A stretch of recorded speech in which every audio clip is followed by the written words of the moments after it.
A Plaguelands Media production. Hey everyone, this is Hugh from Plaguelands Media bringing you another book review today. Well, a graphic novel review, so cheers to that.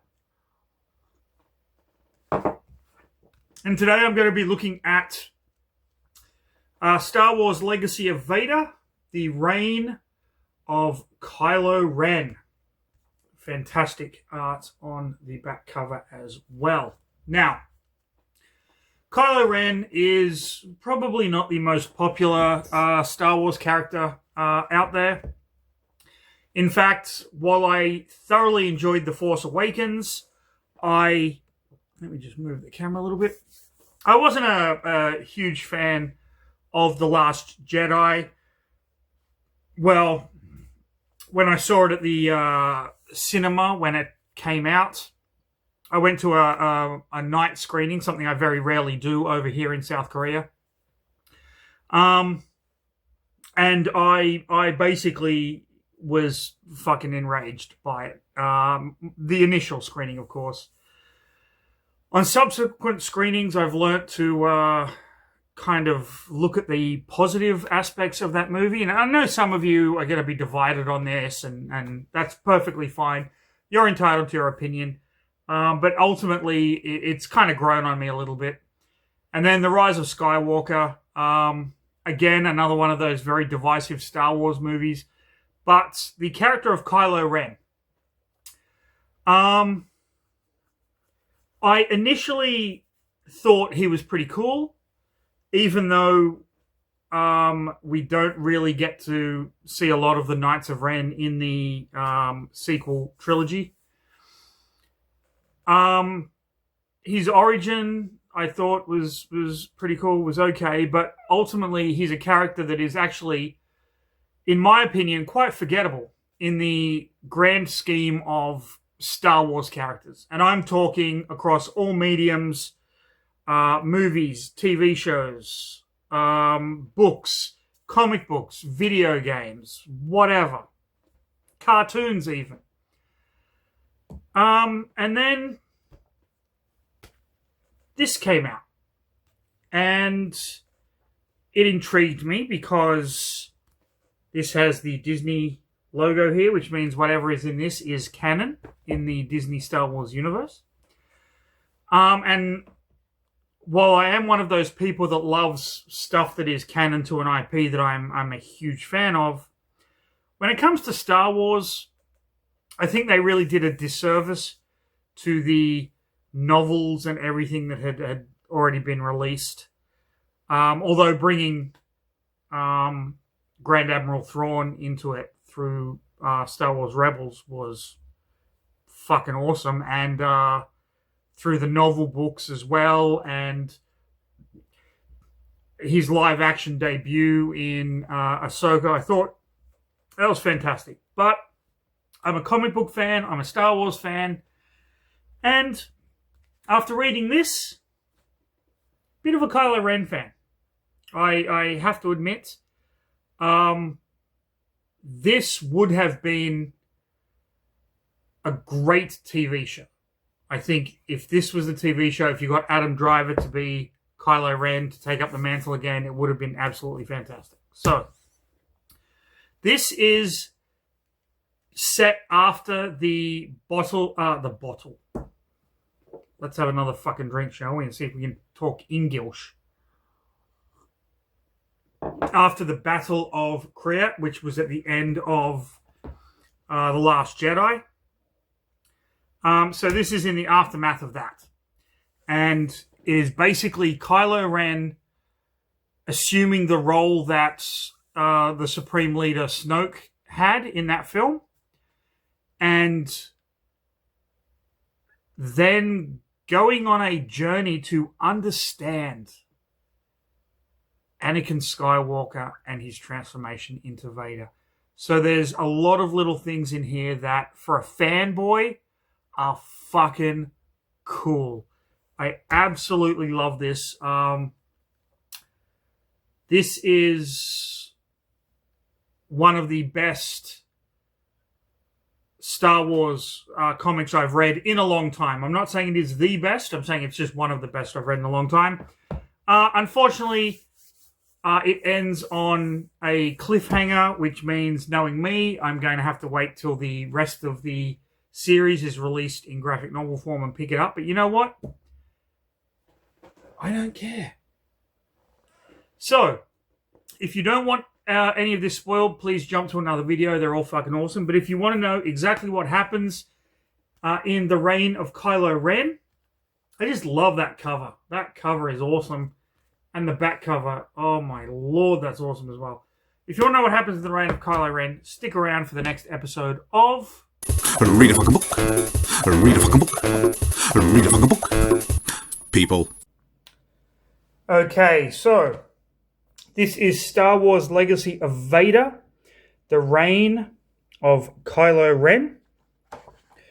We have that beautiful red there. We have the art. A little bit of backstory on who Kylo Ren was. Not really important. But we begin with the legacy of Varney. And I'm going to butcher names, so just kind of bear with me. He was almost like the seneschal of Vader's keep on Mustafar. And he has just discovered that the Emperor and Vader have both perished, although he doesn't believe that Vader is actually dead. This happens after, of course, the Battle of Endor, where the second Death Star is blown up. And so what he does is he keeps watch over the keep on Mustafar, fighting away attackers and plunderers and things like that, and just keeping up with his duties, all the while hoping Vader is going to come back. He starts to age, and so as he ages, he starts to have the droids give him kind of cybernetic robotic implants. And one day he's scouring the holonets. He realizes that Vader is not coming back, and he chances upon a worthy successor. And that successor, of course, is Kylo Ren with his very interesting lightsaber design. And that leads us into part 1 of the reign of Kylo Ren. So this is after the Battle of Crate, and he's on the First Order flagship, and he takes these caskets. They've got all the troops assembled and things like that, and there's Admiral Hux there, or General Hux, I should say. And Kylo opens the 2 caskets, and it's both halves of Supreme Leader Snoke. And he blames the rebels for this. He basically pins it on Rey, even though we know after watching The Last Jedi that he and Rey fought together. And he declares himself the new Supreme Leader of the First Order.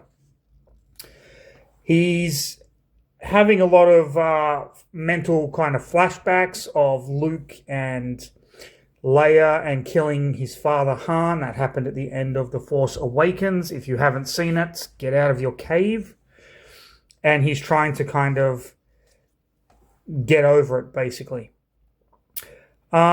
He confronts Hux and basically demands that Hux build him a throne. That's his first kind of duty, is you have to build me a throne, which Hux kind of gets right onto. He confronts the busted helmet of his grandfather, Vader, Anakin Skywalker, and realizes that he has to get rid of the past, that Vader wasn't this thing to aspire to, and he destroys the helmet with the Force, and then he heads to Mustafar. And as he's going to the keep, Vader's keep, he is attacked by some aliens, and he basically stops them. But in doing so, he does get wounded, which ultimately turns out to be a good thing because it's his blood dripping on the ground that ends up opening the door to the keep, because he shares the same blood as Vader. Because for those of you that have absolutely no idea, I feel sorry for you, but there are people out there. Kylo Ren, his mother is Princess Leia. Leia and Luke are twins, and their father was Anakin Skywalker, and Anakin Skywalker became Darth Vader. If you didn't know that, you do now. And I've spoiled basically every movie, but if you haven't watched the movies, you need to get a life and go and watch those films. I'm just saying, my opinion. He is greeted by the Seneschal, who, let's see, hold on. Yeah, that's not too bad. I can work with that. There's a bit of a glare. It's just easier for me to read as I'm going along. And Kylo is going to basically kill this guy, but he's like, no. I can show you how Vader got his power. You have that power within you. I can show you how. This guy basically worked for Vader, I would say, since the end of Revenge of the Sith onwards. So this guy knows Vader pretty well. And then we lead into part 2, where he takes him to Tatooine. Why is Tatooine important? Of course, this is where Anakin Skywalker was born. And we get a little kind of backstory here of exactly kind of what happened. And it focuses mainly on him, on when Anakin came back in Attack of the Clones and killed the Tusken Raiders, who had kidnapped his mother Shmi. And we get a little bit, they go to the pod racing arena, and we get a little bit of that info, which is kind of really cool.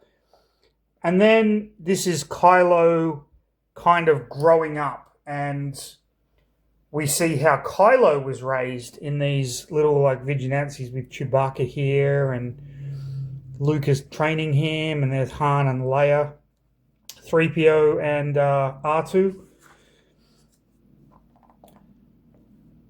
So they basically go through, they are confronted by scavengers here, and Kylo basically makes short work of them, and he discovers that Anakin was a slave to Watto, but Watto the Toydarian, Toydarians are immune to force powers, but Vader had already killed Watto previously. So Kylo realizes, no, Anakin was sold to Watto. In the movies, we find out that he and his mother were originally slaves to Gardola the Hutt. And they were sold to Watto. So Kylo is like, well, let's go to the fucking source of this shit. Let's go and see Gardola the Hutt. So he takes the speed bike skiff thing, and he goes to Gardola the Hutt's palace on Tatooine, where he makes short work of her guards, and goes inside and seeks an entrance with Gardola the Hutt. Gardola basically mocks him like, fuck you, you're nothing, blah, blah, blah. Although in Star Wars it would be like, you're poodoo. Yes, poodoo is actually a word meaning banter shit. So the guards open fire, he makes short work of them. But then there's this little kind of worm creature who manages to steal Kylo's lightsaber and take him down. And Gardola basically says, after what happened to Jabba, you think I wouldn't protect myself against Force users, against Jedi. So Kylo is knocked out, and imprisoned in Gardola's dungeon. Great picture here. Then we move on to part 3, where Gardola is basically trying to break him. She wants Kylo to submit to her, so she keeps telling him to obey, and he keeps saying no, and they hit him with electricity through the chains. He's getting some kind of force-sensitive flashbacks, and they keep trying to break him, but clearly it doesn't happen. The little worm creature is like, you're going to kill him. Gardola's like, no, I'm not. And then Kylo gets a vision of Vader. Pardon me. This looks like it's from A New Hope. And he basically just decimates everyone and then talks to Kylo and just tells him to basically fight back, which Kylo does. He says he will not submit. And he destroys Gardola's palace and ends up fighting one of these creatures and takes its skin as kind of armor. He manages to contact General Hux and goes back to the main palace, and he tells General Hux, bombard this place, decimate it, get rid of it. He kills everyone inside, and it is completely and utterly decimated. Talking to Vani, he is told that no, this is just the beginning. There's more places that you have to see. And I'm glossing over this really quickly, and we can see where Vani is. He is on Naboo.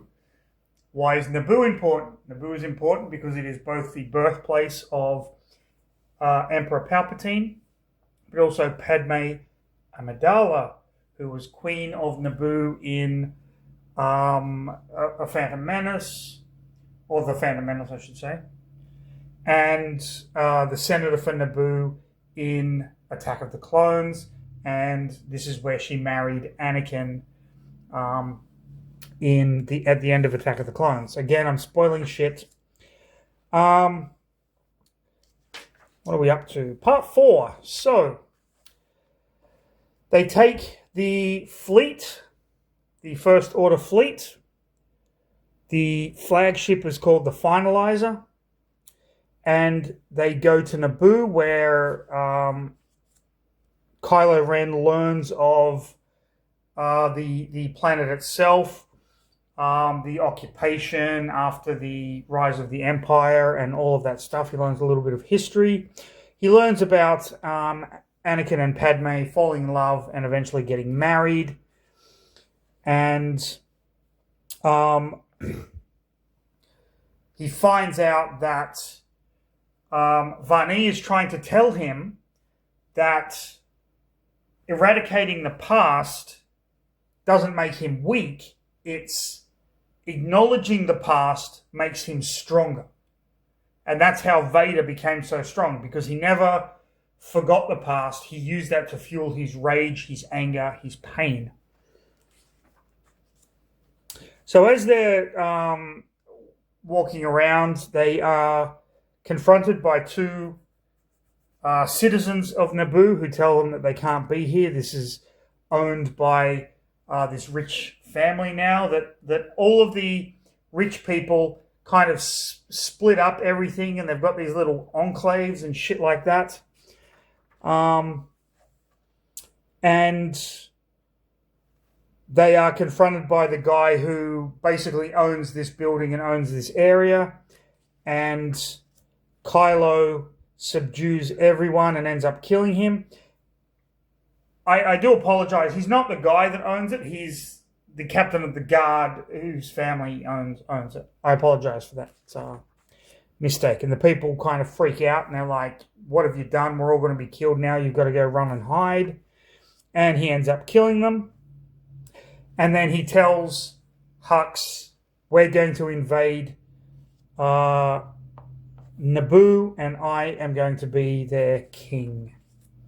So the invasion of Naboo starts, and of course it goes as planned. The First Order is really freaking powerful. Kylo is happy with how things are kind of going along. And then in one of the kind of invasion areas, a stormtrooper is taken out by this kind of bounty hunter guy who's in armor. But you can see he has the scar. So this is in fact Kylo Ren, who is decimating the First Order, and he's trying to lead a resistance against them with the people. For whatever reason, we don't really know at this point. He's in constant communication with Hux. Hux is saying we can send a ship down to decimate that city, and Kylo says do it, but then he tells the people, listen, if they send the ship down, we have a way of taking it out. Don't worry about that. And they organize all of these kind of old resistance fighters here. You see there's an X-Wing there, and a couple of old TIE fighter looking things and whatnot. And Hux is like, what the fuck is going on? And so they do their full frontal assault on the ship, and they end up destroying some of the guns, but then they launch the ship. The First Order launches their TIE fighters, and there's a massive dogfight, and everyone kind of cheers when the First Order leaves. They think they've won, but Kylo ends up killing all of them anyway. So it was basically him fighting like the light side of the Force and the dark side of the Force. It was a really interesting issue. I thought it was really good. Now we come into part 6. Hux had initially told Kylo that they were running short of ships. They needed to take the Corellian shipyards. Now, for those of you that don't know, an interesting fact, Han Solo was born on Corellia. The Corellian shipyards are one of the major shipbuilding ports in the Star Wars universe. So they successfully invade Corellia, take it over to build their ships, and as they are going to kind of do this final attack, Kylo comes in. The Corellians have this command center, and everything is going good with this attack. And then Kylo is like, I want to be in the lead. He comes flying in with his ship. And while Hux's plan was to lay the command center to siege, Kylo just goes in there and just blows the fucking shit out of this thing. And everyone rejoices because he saved a whole ton of First Order lives, and they long live Supreme Leader. Hux confronts him and says, yep, you're the Supreme Leader, but listen, buddy, if you're going to do shit like that, let me know first so that our plans don't overlap. And Kylo kind of gets pissed off with him and is like, fuck off, which he does. Then we come to this planet in the Mid-Rim where Darth Vader's Seneschal, who is now kind of Kylo Ren's Seneschal, has found a Jedi for Kylo Ren to kill in order to kind of prove his worth. So he goes to this village because Vader killed Jedis left, right, and center, including during Order 66.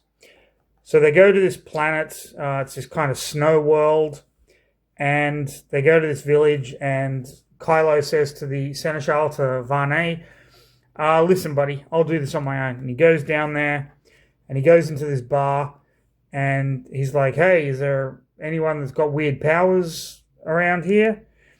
And he's basically throwing the Force around a lot. And then his lightsaber is pulled out of his hand, or pulled out of his sheath, I should say. And we have this Jedi woman here who basically comments that the reason these the blades coming out the hilt here is because the kyber crystal is cracked. What's a kyber crystal?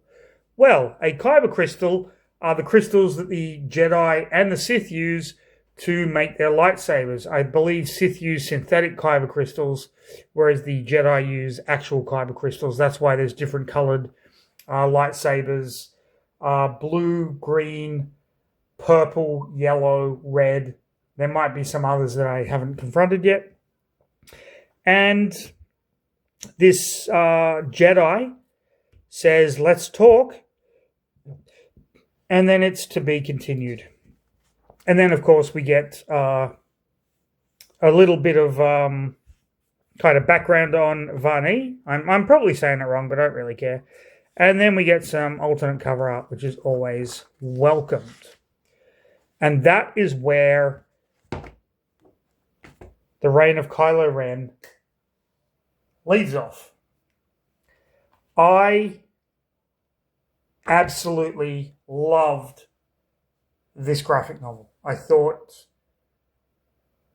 well, what it did was it ignited in me an interest in a character that I previously really didn't actually care about in the Star Wars universe. But now, it's kind of pushed me to go back and to rewatch The Force Awakens, The Last Jedi, and The Rise of Skywalker. And I know some of you are going to scoff at that and go, there are better things to watch out there. Yeah, of course there are. Of course there are better things to watch out there. But I want to go back and watch these films paying a closer attention to the character of Kylo Ren. Now, these three movies aren't the best example, I should say, of Kylo Ren. I believe that came in a Saturday Night Live skit, which was Undercover Bosses with Kylo Ren, which was absolutely hilarious. And I urge all of you to go on YouTube and look up Undercover Bosses Star Killer Base. It is one of the funniest things I've seen in a long, long time. But I still now want to explore this character a little bit more, because it seems like the films have done the fans a disservice. That's a given. Okay, we all know that is a given.